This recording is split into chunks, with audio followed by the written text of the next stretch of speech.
Friend hello friend, कैसे हैं आप। उम्मीद है कि आप लोग बहुत अच्छे होंगे। इसके पहले वाले क्लास में हम पढ़ाए थे आप लोग को गवर्नर जनरल के बारे में। तो आज वही टॉपिक को थोड़ा रिवाइज करवाते हैं, उसके बाद आगे बढ़ाते हैं। तो स्टार्ट करते हैं आज प्रथम गवर्नर के बारे में। हम बताए थे दोस्तों कि भारत में जब अंग्रेज आए थे तो सर्वप्रथम बंगाल, बिहार, उड़ीसा के क्षेत्र में अधिकार प्राप्त किया था। तो इस तरह से पलासी के युद्ध से स्टार्ट होता है। तो बंगाल का प्रथम गवर्नर, शुरू में गवर्नर पद रहता है। तो बंगाल का प्रथम गवर्नर लॉर्ड क्लाइव, जो 1757 से 1760 तक रहता है। दूसरा गवर्नर जनरल हॉलवेल 1760 में आता है, कुछ समय के लिए ही रहता है। तीसरा गवर्नर जनरल बेंसी टॉड 1760 से 65। फिर उसके बाद जो है 1765 में एक बार फिर लॉर्ड क्लाइव 1765 से 67 तक के रहता है।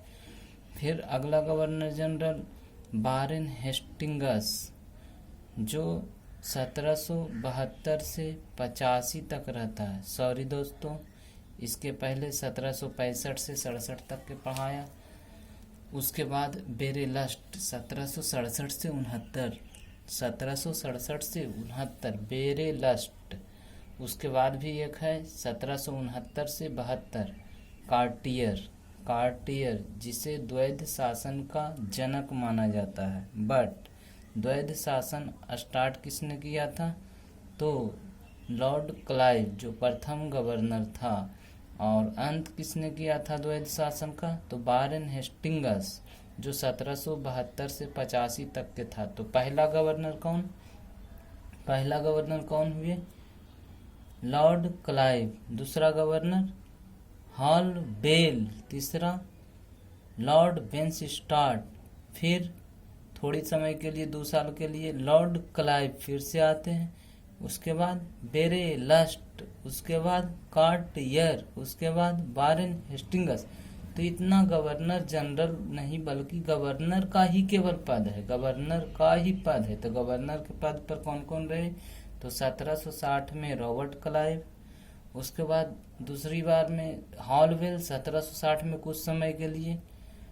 उसके बाद लॉर्ड बेनस्टाड 1760 से 65। फिर से एक बार लॉर्ड क्लाइव 1765 से 67। उसके बाद बेरेलस्ट 1767 से 69, कार्टियर 1769 से 72, वारेन हेस्टिंगस 1772 से 74 तक। फिर वारेन हेस्टिंगस ने बंगाल, बिहार, उड़ीसा में इलाहाबाद के संधि के हुआ था। उसके बाद उन्होंने सोचा कि किस तरीके से भारत को रेगुलेट किया जाए। इसके लिए 1773 में रेगुलेटिंग एक्ट आया था, जिसके तहत गवर्नर का पद, बंगाल का जो गवर्नर का पद था उसे चेंज कर दिया गया। उसका नाम अब बंगाल का गवर्नर जनरल कर दिया गया और वह प्रथम गवर्नर भी हुआ बंगाल का। और उसके बाद वारेन हेस्टिंगस के बाद जो गवर्नर आएंगे वो कौन रहेंगे? तो वारेन हेस्टिंगस के बाद लॉर्ड क्लाइव 1786 से 93, 1786 से 93। और उसके बाद पढ़ाना बाकी था दोस्तों, हम यहीं तक के किए थे। लॉर्ड कॉर्नवालिस तक, जिसे सिविल सेवा का जनक माना जाता है। लॉर्ड कॉर्नवालिस को सिविल सेवा का जनक माना जाता है। लॉर्ड क्लाइव को द्वैध शासन उसने लगाया था बट समाप्त किया था वारेन हेस्टिंगस ने। बट द्वैध शासन का जनक माना जाता है कार्टियस को। आगे हम पढ़ेंगे सर जॉन शोर के बारे में। सर जॉन शोर, जैसा नाम है उसी तरह से किया और गया। सर जॉन शोर वो 1793 से 98 तक के रहेगा और शोर मचा के जाता है दोस्तों। जैसा नाम है वैसा काम किया है। तो क्या काम किया है, तो आइए हम इसके बारे में जानते हैं। सर जॉन शोर, ये 1793 से 98 चार्टर एक्ट इसमें 1793 में लेकर आता है। इसके समय में एक चार्टर एक्ट आता है 1793 में, आप जानते होंगे दोस्तों। इसके पहले हमने बताया नहीं था, जब कंपनी अधिकार कर लिया था बंगाल, बिहार, उड़ीसा में, तो फिर उसके बाद हर एक 20-20 साल पर चार्टर एक्ट आना शुरू हुआ। चार्टर एक्ट में कंपनी को हर एक 20 साल के लिए अधिकार, मतलब व्यापार करने का अधिकार दिया जाता था। तो 1793 के बाद आएगा 20 साल आगे बढ़ाइए 1813, फिर 20 साल आगे बढ़ाइए 1833, फिर 20 साल आगे बढ़ाइए 1853। उसके बाद 1858 में नहीं आता है वो, तो कंपनी का शासन खत्म हो जाता है। आगे आएगा तो पूरी डिटेल से हम बताएंगे। आगे जानते हैं दोस्तों ये क्या क्या किया। सर जॉन शोर जो 1793 से 98 तक के गवर्नर जनरल है बंगाल का, क्या नियम ये नियम लेके आया, अहस्तक्षेप की नीति। बोला हस्तक्षेप नहीं करेंगे, अहस्तक्षेप मतलब हस्तक्षेप नहीं करेंगे किसी के काम में मुख्य रूप से मैसूर के प्रति लाया था ये नीति। इसके समय में दोस्तों जमींदारों को भूमि का वास्तविक स्वामी मान लिया गया। जमींदारों को भूमि का वास्तविक स्वामी मान लिया गया, मतलब अब किसान अपने जमीन का मालिक नहीं होगा। कौन होगा? उसका जमीन का मालिक। किसानों के जमीन का मालिक बना दिया किसको? जमींदारों को। ये क्या किया? बहुत बड़ा चेंज देखने को मिला। जोनाथन डंकन द्वारा स्थापित 1792 वाला विश्वविद्यालय जो जोनाथन डंकन ने स्थापित किए थे 1792, वो अब महाविद्यालय में परिवर्तित हो गया इसके समय में। उसके बाद का गवर्नर जनरल है लॉर्ड वेलेस्ली। क्योंकि हम गवर्नर जनरल के बारे में पढ़ रहे हैं तो गवर्नर के बारे में ही पढ़ेंगे, फालतू का बात इतिहास जब चैप्टर वाइज पढ़ाएंगे तब करेंगे। लॉर्ड वेलेस्ली जो 1798 से 1805, जॉन शोर 1793 से 98, वेलेस्ली 1798 से 1805। फ्रांसीसी का प्रकोप बढ़ रहा था किसके समय में? लॉर्ड वेलेस्ली के समय में। इस समय में युद्ध ज़्यादा भी हो रहा था। भय दूर करने के लिए, फ्रांसीसी का जो प्रकोप बढ़ रहा था उससे भय दूर करने के लिए, अंग्रेजी श्रेष्ठता को लाने के लिए, मतलब उसका तो भय, कंपनी का भय पूरा बढ़ रहा था किससे? फ्रांस वाले लोगों से। तो वो सोचा कि अंग्रेजी शासन को श्रेष्ठता लाया जाए, तो इसको बढ़ाने के लिए क्या किया? तो एक नीति लेके आया। इस नीति का नाम है सहायक संधि, और इसमें ऑफर किया था, बहुत सारे राज्यों को ऑफर किया गया था इस सहायक संधि के द्वारा। सहायक संधि में क्या था कि वैदेशिक मामले जो है कंपनी के क्षेत्र में रहेंगे, मतलब कंपनी देखेगा वैदेशिक मामला को, और आंतरिक मामला जो अपना आंतरिक मामला है उसमें अंग्रेज हस्तक्षेप नहीं करेंगे। तो ये जो सहायक संधि है, इसके तहत वेलेस्ली ने बहुत सारे राज्य को फुसलाकर कह सकते हैं अपने अधीन कर लिया। जैसे सबसे पहले सहायक संधि को स्वीकार करने वाला था हैदराबाद के निजाम 1798 में।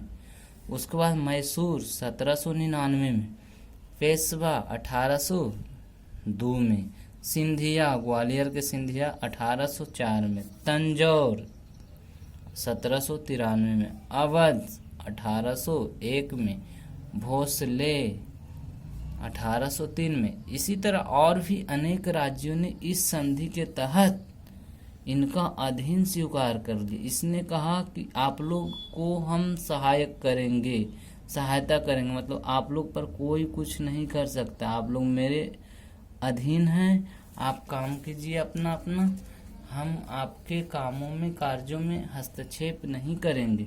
इस संधि के तहत अनेकों राज्यों को अपने अधीन कर लिया बिना मारे पीटे, ऐसा संधि था। इस कारण वेलेस्ली को पूरे बंगाल का शेर कहा जाता है दोस्तों। चतुर्थ आंग्ल मैसूर युद्ध 1799 में हुआ था, पहले हम बात कर चुके हैं। इसमें टीपू सुल्तान मारा गया था इस युद्ध में। तो मैसूर अंग्रेजों के अधीन हो गया था, 1799 में मारा गया इस कारण।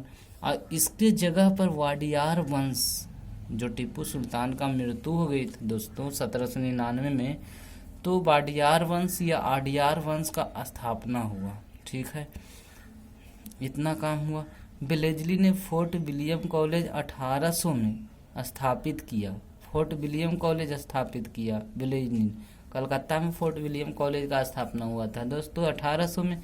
क्यों हुआ था? तो आईसीएस के परीक्षण के लिए, मतलब अंग्रेज लोग चाहते थे कि हम इंग्लैंड के जैसे, मतलब इंग्लैंड के भावना को जागृत करें भारतीयों में।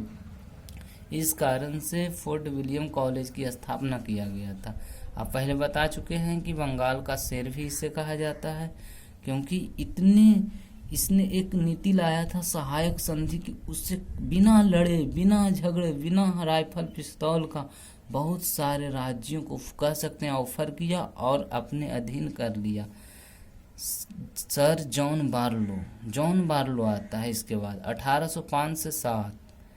इसके समय में केवल एक विद्रोह होता है दोस्तों, उसका नाम है बेलोर का सिपाही विद्रोह 1806 में। ये क्या है? ये बहुत अच्छा विद्रोह है, कह सकते हैं कि भारतीय का मतलब कह सकते हैं आंदोलन के जैसा विद्रोह है। तो इसके बारे में चर्चा करेंगे इतिहास में पूरी डिटेल से। लॉर्ड मिंटो फर्स्ट आता है 1807 से 1813। 1807 से 1813। हाँ दोस्तों, कुछ लोग सोच रहे होंगे कि लॉर्ड मिंटो सेकंड भी है, तो वो आएगा 1909 में, जिसने मतलब मुस्लिम के लिए पृथक निर्वाचन क्षेत्र की मांग किया था। तो ये है लॉर्ड मिंटो फर्स्ट 1807 से 13। इसके समय में राजा रंजीत सिंह का नाम सुने होंगे। अमृतसर के संधि 1809 में हुआ था। इस पर संधि पर साइन था चार्ल्स मेटकॉफ का। 1809 में एक चार्टर एक्ट आता है। इसके समय में दोस्तों हम बताए थे 1793 में एक्ट आया था। तो ये चार्टर एक्ट में क्या होता था कि कंपनी को अगले 20 वर्षों तक एकाधिकार प्राप्त हो जाता था व्यापार करने के लिए। बट 1813 के चार्टर एक्ट में कंपनी पर भारतीय एकाधिकार को समाप्त कर दिया गया। मतलब एकाधिकार समाप्त हो गया, मतलब कोई भी आके अब यहाँ व्यापार कर सकता था।